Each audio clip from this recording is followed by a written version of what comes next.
ہے۔ ایک بہت ہمارے پرانے بزرگ کراچی کی مشہور شخصیت، بہت مشہور تاجر، آپ میں سے کئی لوگ جانتے بھی ہوں گے، حاجی عبد الرحیم گیگا پردیسی، ان کی اولاد ہے، اب وہ تو وصال فرما گئے، لیکن ان کی ایک، ویسے تو ان کی کئی نیکیاں ہیں، کئی انہوں نے کار خیر کیے، ہزار کار خیر کیے ہوں گے، لیکن ان کی ایک خاصیت تھی، دو ان کے اندر خصوصیات تھی۔ ایک تو اللہ نے انہیں بڑا سخی بنایا تھا، اتنا سخاوت کرتے تھے، اور خاص طور پر دینی طالب علم علماء پر میں نے انہیں دیکھا کہ وہ پیسہ پانی کی طرح لٹا دیا کرتے تھے۔ چونکہ میں بچپن ہی سے امجدیہ میں پڑھا بلا ہوں، تو میں نے انہیں دیکھا کہ وہ گرو مندر سے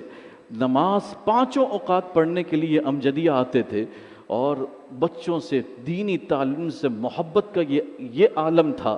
کہ وہ میلے کچیلے بچے جن کو کوئی اپنے قریب نہیں رکھتا تھا، وہ اپنے پاس بٹھا کر انہیں چومتے بھی تھے، انہیں پیسے بھی دیتے تھے، کھانا بھی، دودھ بھی پلاتے تھے، سب کچھ کرتے تھے، اور اپنی اولاد کو یہ تربیت کرتے تھے کہ ان کی خدمت کیا کرو، یہ بڑے پاورفل بچے ہیں،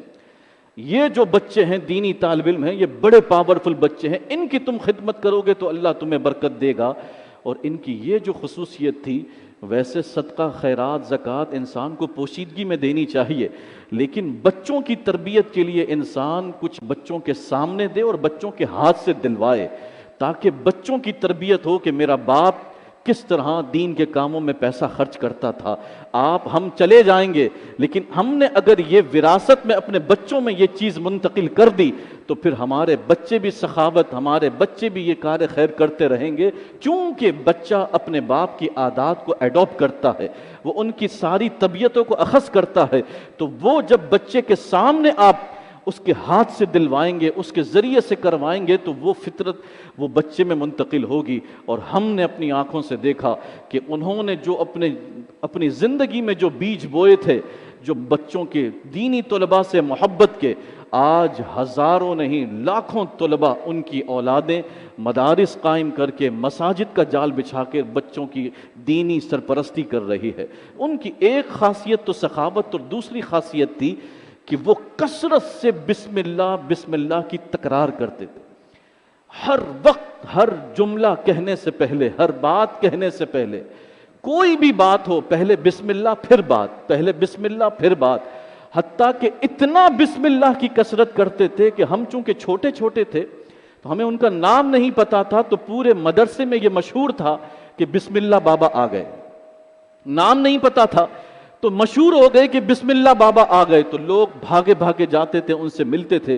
تو وہ ہر جملے میں بسم اللہ، ہر جملے میں بسم اللہ، اور اسی بسم اللہ کی برکت آج ان کی نسلوں میں ہمیں نظر آ رہی ہے کہ اللہ نے انہیں بہت فراوانی عطا فرمائی۔ تو ان کی بسم اللہ کی ایک برکت، کئی ان برکتیں انہوں نے دیکھی ہیں، لیکن ایک برکت جو چونکہ میں نے ان کے ساتھ سفر بھی کیا بچپن میں، تو ایک سورت یاد کر رہے تھے جو ان سے یاد نہیں ہو رہی تھی۔ اب وہ سورت شاید سورہ کافرون تھی یا سورہ تکاثر تھی، وہ کون سی سورت تھی، وہ صبح سے یاد کر رہے تھے، لیکن ان کی زبان پہ چڑھ نہیں رہی تھی، زبان پر ہی نہیں جاری ہو رہی تھی، چونکہ ہم میمنوں میں بعض مخارج میں بڑا مسئلہ ہوتا ہے، بعض مخارج کی ادائیگی میں، تو ان کے ساتھ بھی یہ مسئلہ تھا کہ وہ زبان پر جاری نہیں ہو رہی تھی،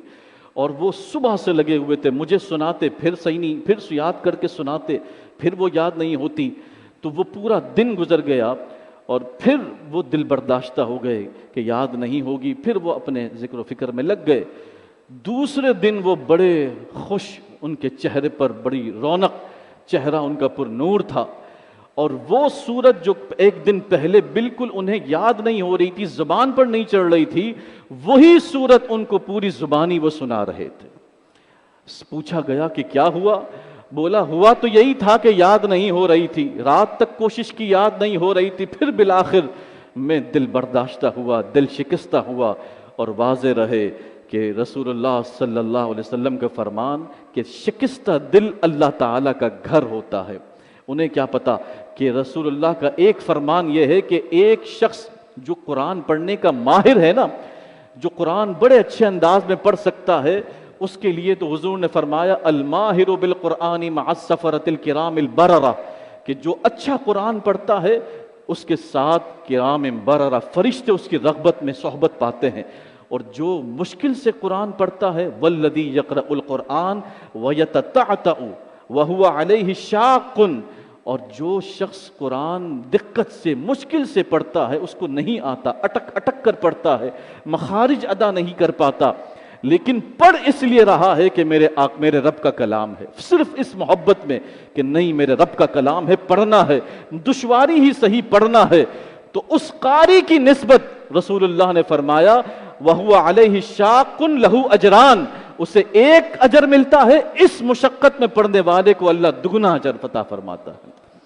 تو ان کا کہنا یہ تھا کہ رات تک کوشش کرتا رہا، نہیں یاد ہوئی، پھر بالآخر میں نے وہی اپنا بسم اللہ کی تکرار کی، سو گیا.